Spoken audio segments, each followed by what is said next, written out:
Brigada! Inutusan naman ng Department of Transportation ng Light Rail Manila Corporation, operator ng LRT1, na agad na magbigay ng tulong sa mga pasahero na sugatan matapos masira ang isang escalator sa FPJ Station. Ayon kay Transportation Secretary Vince Dizon, dapat laging unahin ng LRMC ang kaligtasan at kapakanan ng mga mananakay.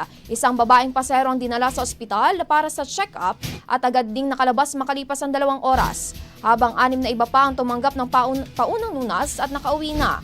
Naayos na at muling pinagamit sa publiko ang nasirang escalator bandang 9:30 ng umaga ngayong Sabado. Patuloy din ang pag-check sa iba pang escalators para matiyak ang kaligtasan ng mga pasahero. Tiniyak naman ng DOTR na patuloy itong makikipagtulungan sa LRMC upang maiwasan ang kahalintulad na insidente sa hinaharap.